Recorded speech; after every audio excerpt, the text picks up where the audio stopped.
They say Hollywood history is written by the winners, but sometimes the films that changed everything are the ones no one remembers.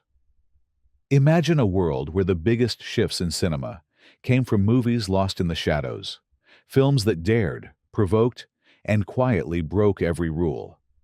What if the most obscure titles shaped the very art and business of Hollywood itself? Stick around, because some of the industry's deepest secrets aren't where you'd expect, and one hidden twist might just surprise you. The Jazz Singer, 1927. In Hollywood legend, there's a before and after, and it all hinges on an obscure musical drama that barely gets a mention in today's conversations. The Jazz Singer wasn't just a movie, it was a seismic shock that split the entire industry in half. Released in 1927, at a time when most studios still clung to the magic of silent films, Warner Brothers took an outrageous gamble on synchronized sound. The result? Audiences watched and heard Al Jolson sing, "You Ain't Heard Nothin' Yet," and they really hadn't. What most people miss is how messy the transition truly was. The Jazz Singer was, in truth, only partly a talkie.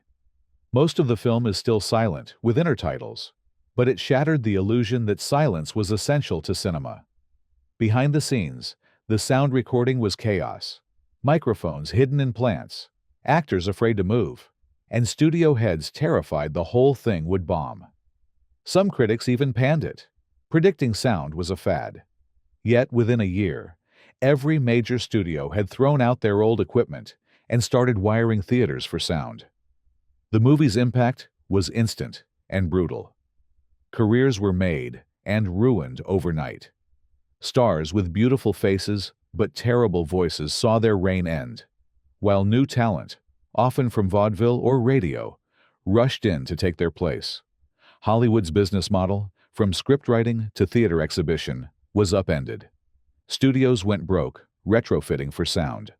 By 1929, silent films were nearly extinct. Sure, The Jazz Singer is mostly remembered for its problematic use of blackface, a reflection of the times. But its real legacy is how it forced Hollywood to reinvent itself in public. Almost no one saw it coming. After The Jazz Singer, nothing was ever silent again. Applause, 1929. While Hollywood obsessed over the novelty of talking pictures, a quieter revolution was brewing on the fringes of the industry. Applause, a backstage musical from 1929 directed by Rouben Mamoulian, didn't just use sound. It bent it, broke it, and rebuilt it into something nobody had seen before. Most audiences barely remember Applause, but behind the scenes, directors and technicians studied it like a secret blueprint. Mamoulian, a theater veteran new to Hollywood, arrived just as everyone else was bolting microphones to the floor and locking actors in place. He refused to settle for static shots and awkward dialogue. Instead, he experimented, moving cameras, overlapping sound, and clever edits that created the illusion of continuous, chaotic life. The film followed a fading burlesque star and her daughter, hardly blockbuster material, but its technical daring was revolutionary. Mamoulian even recorded sound on location, capturing New York's street noise in real time, which was almost unheard of in those days. The impact of Applause reached beyond musicals. Directors saw that talkies didn't have to be stage-bound or clunky. Films could move, breathe, and feel alive. Hollywood would eventually embrace these techniques, but it took years. Today, Mamoulian's innovations seem basic, but at the time, they were like a breath of fresh air in a stale, soundproofed world. Oddly, Applause never became a hit with mainstream audiences. Critics loved it, but it was overshadowed by flashier musicals. Still, if you ask film historians where the modern musical was truly born, they'll point to this forgotten experiment. For Hollywood's most daring directors, Applause showed that with a little risk, sound could be as creative as any camera trick. Hell's Angels, 1930. By 1930, Hollywood was already in the grip of the talkie revolution, but nobody expected a daredevil billionaire to raise the stakes even further. Hell's Angels, the brainchild of Howard Hughes, wasn't just a film, it was an obsession. Hughes, notorious for his perfectionism and willingness to throw money at problems until they disappeared, poured an unprecedented $4 million into the production, a figure that stunned the entire industry. But this wasn't just about spending. Hughes was determined to outdo everyone in the air and on the screen. The story was straightforward. Two British brothers become World War I pilots, face heartbreak, and ultimately tragedy. But what really mattered was what happened behind the camera. Hughes wanted real aerial combat. He hired the best stunt pilots, built custom planes, and even risked his own life flying in some of the film's most dangerous sequences. Several pilots were seriously injured, and one was killed during filming, underscoring how far Hughes would go for authenticity. The result was jaw-dropping. Hell's Angels set a new standard for realism, spectacle, and innovation. It introduced synchronized sound to aerial sequences, layered in the roar of engines, machine gun fire, and the chaos of dogfights. Hughes even reshot large portions of the film to include dialogue after talkies became the norm.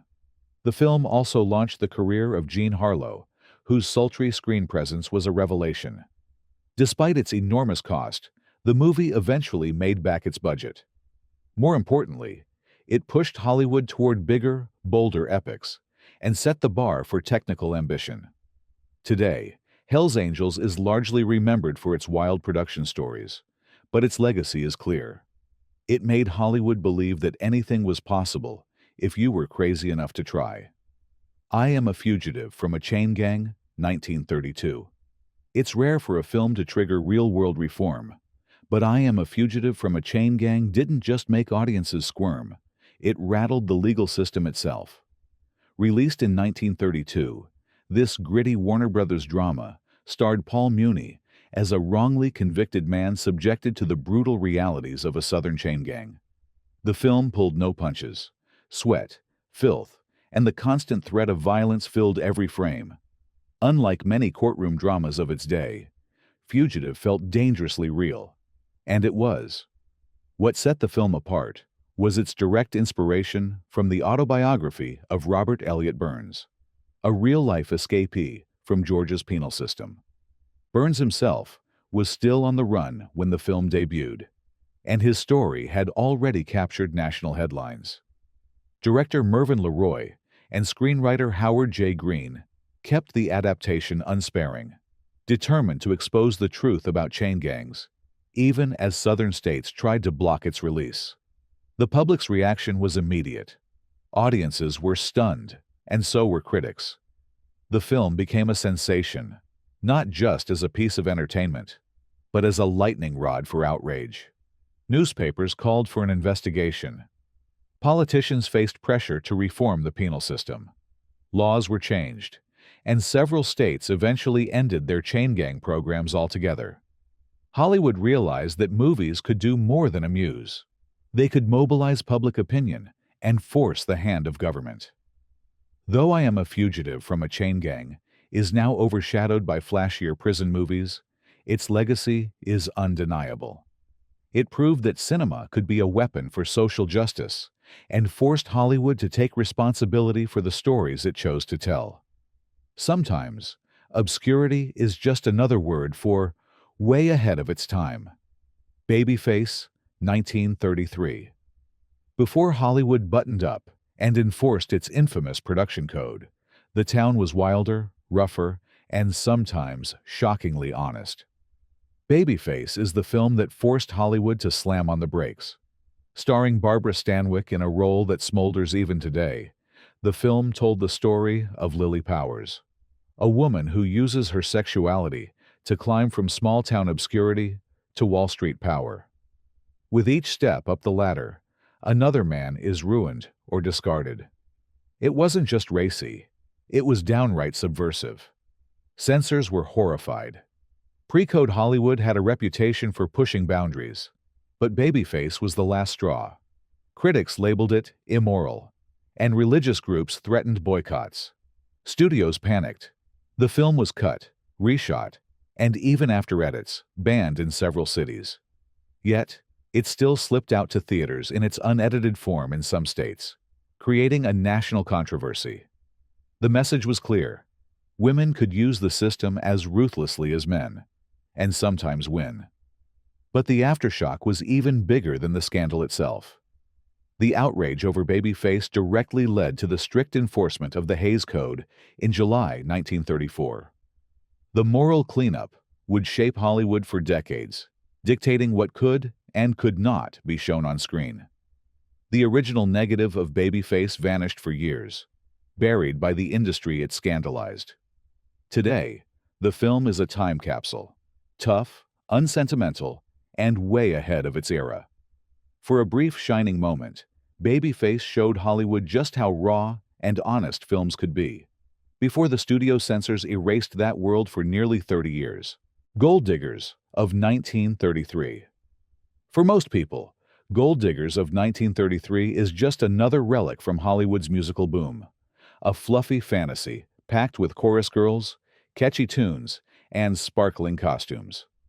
But behind the feathers and sequins, this Busby Berkeley masterpiece quietly redefined the Hollywood musical and captured the dark spirit of Depression-era America.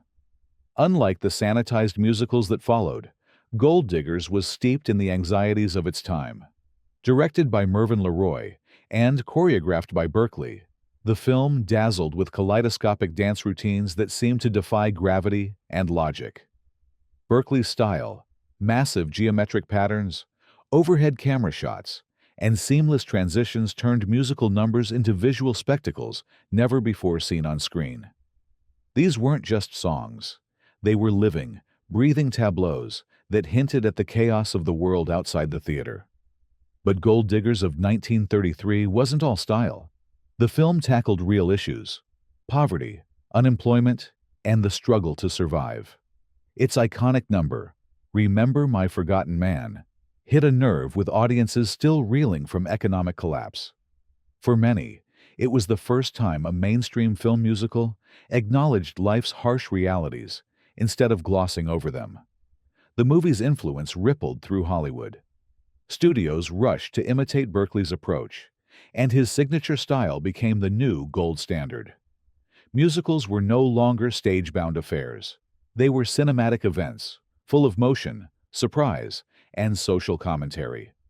Gold Diggers of 1933 proved that escapism and realism could share the same stage, something Hollywood still strives for today.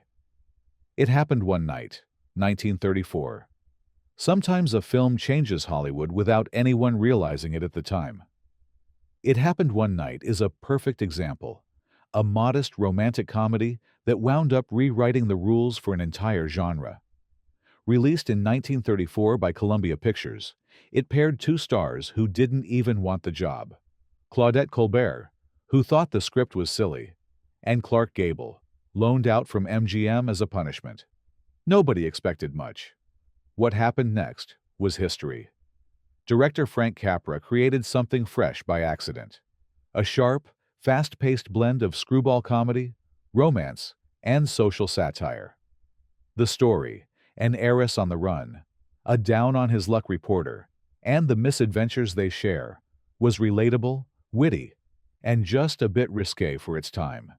Instead of focusing on glamour, Capra gave audiences banter, awkwardness, and the now legendary Walls of Jericho scene, which used a simple blanket to hint at intimacy without showing a thing. The real shock came at the Oscars.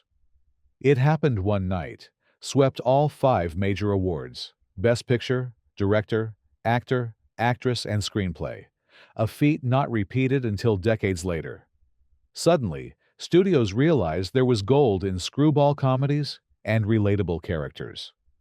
Romantic comedies, as we know them, full of odd couples, road trips, and clever dialogue, trace their DNA to this film. Its influence didn't stop at genre. The film proved that smaller studios could challenge the majors and win. It also showed how strong chemistry and character-driven storytelling could overcome even the most unpromising material. Today, It Happened One Night is overshadowed by flashier classics, but its playbook still shapes Hollywood's most bankable romances. Sometimes, the biggest revolutions begin with a little bit of luck and a lot of heart. The Informer, 1935. When you think of groundbreaking Hollywood films, The Informer rarely makes the list, yet its impact on cinema is enormous. Released by RKO in 1935 and directed by John Ford, the movie is a dark, expressionistic tale of betrayal in the Irish War of Independence. It's the story of Jeepo Nolan, a desperate man who sells out his best friend for reward money and then spirals into guilt and paranoia. The subject matter was bold, but what truly set the film apart was its style. Ford, inspired by German Expressionism and European filmmaking, drenched the movie in shadow and fog. Cinematographer Joseph August created a moody, dreamlike world where guilt was written across every face and every street. The lighting, sets, and camera work were radical for Hollywood, much more psychological and stylized than anything American audiences were used to. These choices didn't just win awards. They helped invent the visual language of film noir and American realism. The Informer was also a triumph for character-driven storytelling. Victor McLaglen's raw, tortured performance as Jeepo was so powerful that it won him the Oscar for Best Actor. The film swept the Academy Awards, taking home 4 statues, and put RKO on the map as a studio willing to take artistic risks. But its greatest legacy is the way it changed what was possible for American film. Directors like Orson Welles and Alfred Hitchcock took cues from Ford's innovative techniques, and soon, Hollywood was filled with moody lighting, psychological tension, and morally complex characters. The Informer proved that American movies could be as bold and atmospheric as anything coming out of Europe, and Hollywood never looked back. The Outlaw, 1943. No other film's notoriety so completely overshadows its substance as The Outlaw. Released after years of battles with censors, Howard Hughes's Wild West saga became the center of a national firestorm, not because of its plot or dialogue, but because of Jane Russell's curves. Yet behind the scandal, The Outlaw forced Hollywood to reckon with the very boundaries of censorship and advertising. On its face, The Outlaw is a loosely fictionalized account of Billy the Kid, Doc Holliday, and Pat Garrett. But Howard Hughes, never one for subtlety, wanted a sensation. He constructed a special bra for Russell, who, it turns out, refused to wear it, and filled every poster and trailer with innuendo and suggestive imagery. The movie was quickly banned in several states and spent years in limbo as Hughes fought the Production Code Authority over what could be shown. It was finally released, then pulled, then re-released, creating a marketing frenzy. The controversy was so loud, it eclipsed everything else. Church groups protested. Politicians weighed in. For the first time, a movie's advertising campaign became a story in itself, with Hughes orchestrating outraged responses to fan the flames. Audiences flocked to see what the fuss was about, setting records in some cities. Hughes proved that controversy sold tickets, and that pushing the boundaries of censorship could be both lucrative and headline-grabbing. Ultimately, The Outlaw changed how Hollywood approached sex appeal, censorship, and marketing. Its legacy isn't in the script, but in how movies were sold, challenged, and talked about. After The Outlaw, the line between art and scandal in Hollywood would never be quite so clear again. Murder, My Sweet, 1944. Film noir is one of Hollywood's most iconic genres, but it didn't spring fully formed from the shadows. It had to be invented. And few films did more to shape its moody, hard-boiled style than the often overlooked Murder, My Sweet. Released in 1944, this adaptation of Raymond Chandler's novel Farewell, My Lovely, marked a crucial turning point, transforming the perception of both detective stories and Hollywood's own aesthetic. The casting was controversial from the start. Dick Powell, previously typecast as a musical comedy star, shocked audiences and critics alike by reinventing himself as the world-weary private eye, Philip Marlowe. The risk paid off. Powell's performance was sharp, cynical, and full of biting humor, forever altering the trajectory of his career and Hollywood's idea of what a leading man could be. Director Edward Dmytryk embraced darkness, both literally and figuratively. The film is drenched in shadows, slanting light, and distorted camera angles. Voiceover narration, dream sequences, and morally ambiguous characters became the blueprint for generations of noir films. Even the supporting cast, full of femme fatales, tough cops, and desperate lowlifes, set a tone that would echo for decades. Murder, My Sweet didn't just popularize the noir look. It proved that Hollywood audiences could embrace cynicism, complexity, and flawed heroes. The film's success opened the floodgates for a tidal wave of crime dramas and psychological thrillers. For a genre built on secrets and shadows, Murder, My Sweet was a bright spark in a dark new world, and its influence is still visible in thrillers today. Leave Her to Heaven, 1945. While most classic noirs swirled with shadows and city streets, Leave Her to Heaven flipped the script by plunging its darkest passions into the brightest technicolor ever seen. Released in 1945 and often overlooked in mainstream discussions, this film is a fascinating contradiction. A sun-drenched psychological thriller with a beautiful monster at its heart. Gene Tierney stars as Ellen Barrett, whose obsession with love turns possessive and ultimately deadly. Unlike other noir heroines, Ellen is neither a gun moll nor a gangster's moll. She's a privileged socialite whose jealousy and control reach terrifying heights. The film's most infamous scene, set on a sparkling lake, is as shocking now as it was then. In an era that rarely depicted female villains with such unapologetic force, Tierney's performance broke all the rules. What made Leave Her to Heaven revolutionary wasn't just its content, but its style. Director John M. Stahl flooded the film with lush, vivid colors, making every idyllic setting feel faintly sinister. The cinematography's beauty only magnifies the horror of Ellen's actions. It was the first film noir shot in Technicolor, proving that darkness didn't need shadows to unsettle audiences. Critics and audiences were fascinated and disturbed in equal measure. The movie became a box office hit, earned several Oscar nominations, and cemented Tierney's place as a Hollywood legend. Yet for years, it remained in the shadow of black and white classics. Today, Leave Her to Heaven is recognized for shattering genre conventions and opening new avenues for psychological drama. It's proof that sometimes the brightest light hides the deepest menace. Detour, 1945. When it comes to Hollywood film noir, most people picture the big-budget classics from major studios. But Detour, made on a shoestring in just a few days, rewrote the rules for the entire genre. Directed by Edgar G. Ulmer and released in 1945, this B-movie thriller starred Tom Neal as a luckless pianist hitchhiking to Los Angeles, only to fall into a nightmarish spiral of fate, murder, and desperation.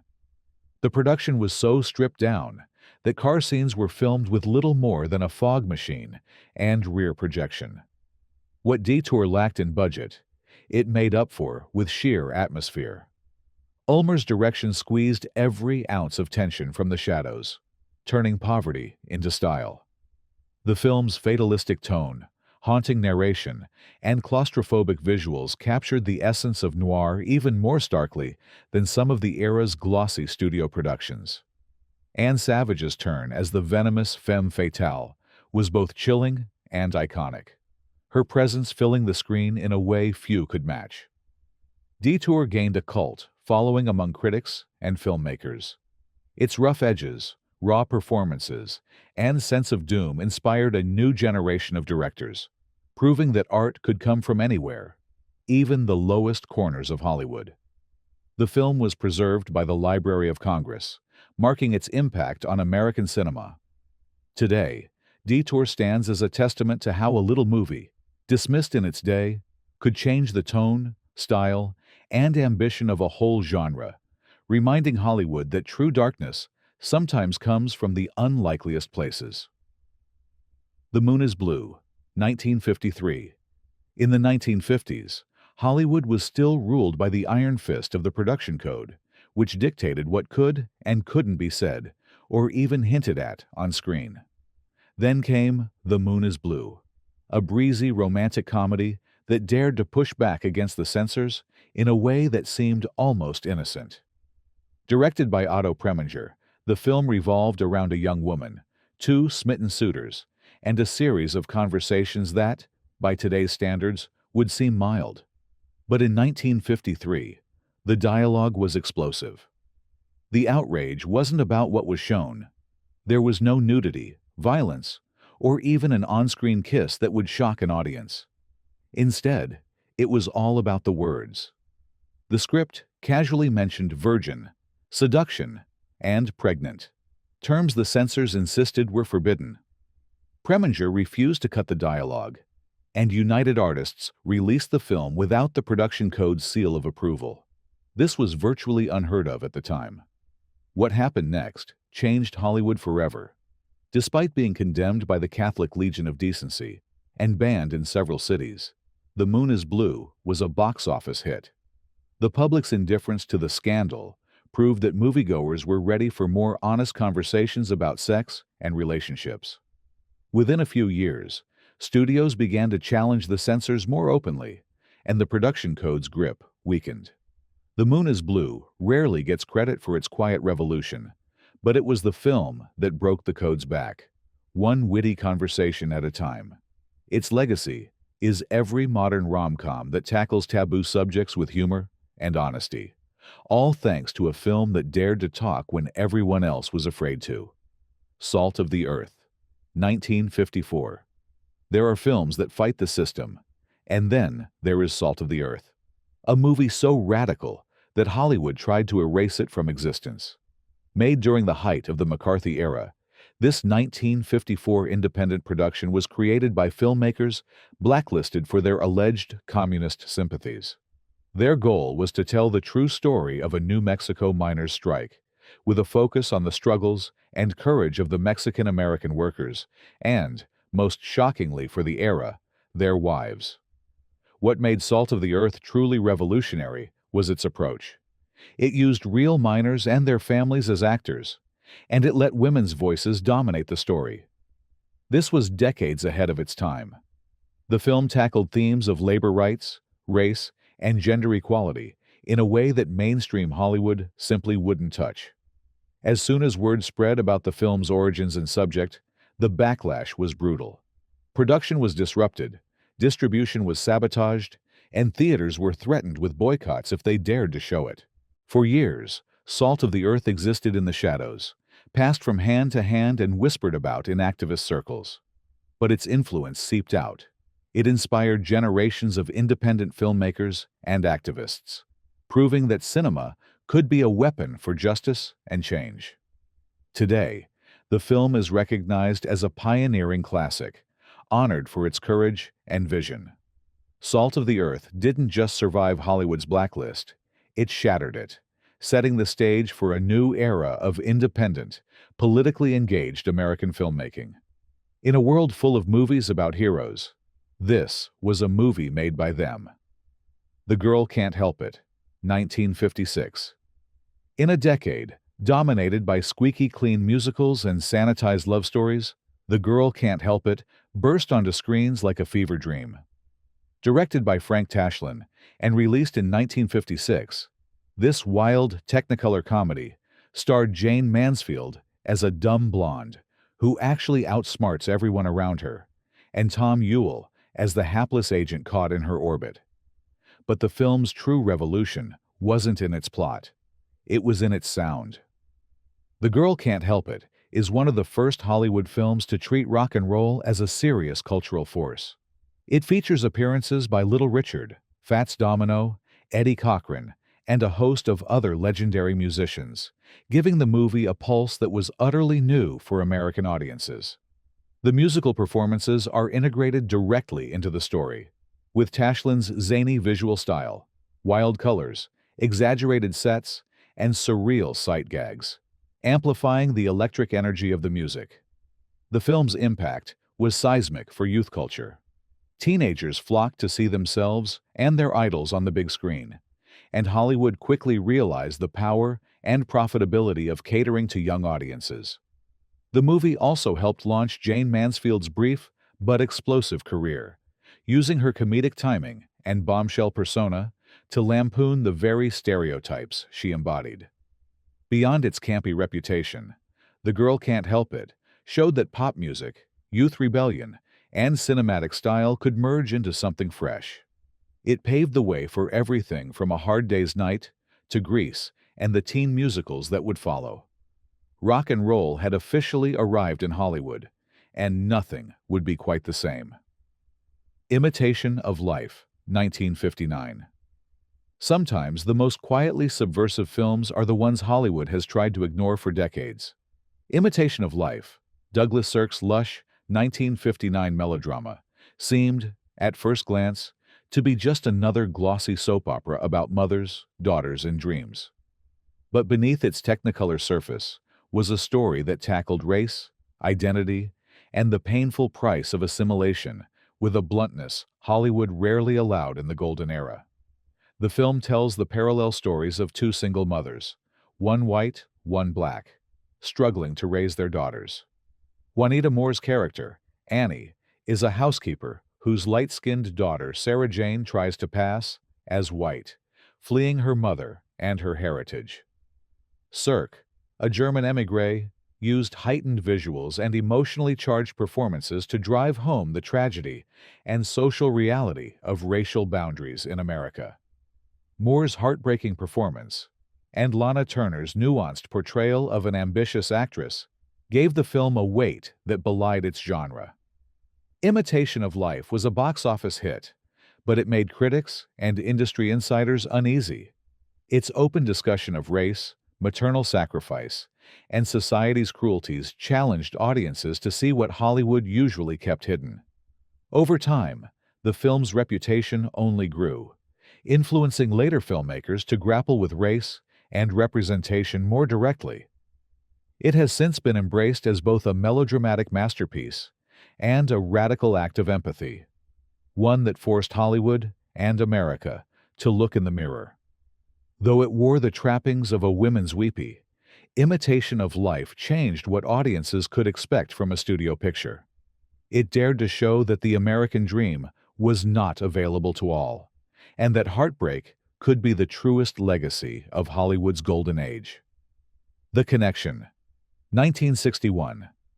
In the early 1960s, as Hollywood clung to polished images and safe stories, a tiny, fiercely independent film called The Connection slipped through the cracks and helped open the door to a whole new kind of cinema. Directed by Shirley Clark, this gritty, quasi-documentary broke nearly every rule of the studio system. It was raw, messy, and confrontational, a jazz-infused portrait of drug addiction and artistic desperation that looked nothing like the era's mainstream films. Shot in a single, cluttered New York apartment, The Connection blurs the line between reality and fiction. The cast included real-life jazz musicians and actors playing versions of themselves, all waiting for a heroin dealer to arrive. What truly made The Connection a game-changer was its defiance of censorship. The film's unvarnished language and subject matter led to an outright ban in New York, and legal battles followed. But its supporters, including influential critics and the burgeoning independent film community, fought back, and eventually, the film saw the light of day. Its struggles helped loosen censorship's grip, clearing the path for later New Hollywood and underground films to tackle real social issues. The Connection didn't make a fortune or win Oscars, but its legacy is everywhere. In the documentary realism of 1970s American cinema, the rise of indie filmmakers, and the acceptance of challenging, authentic stories. For Hollywood, it was a wake-up call, a signal that audiences were ready for truth, even if it was hard to watch. Hollywood's greatest revolutions didn't always come from the biggest stars or the loudest headlines. They came from films that dared to challenge the rules, break the silence, and whisper the truth when everyone else looked away. These obscure movies changed everything, even if their names faded from memory. Which one shook your idea of classic Hollywood the most? Drop your thoughts below. Don't forget to subscribe and hit like, because the next forgotten masterpiece could be hiding just out of sight, waiting for you.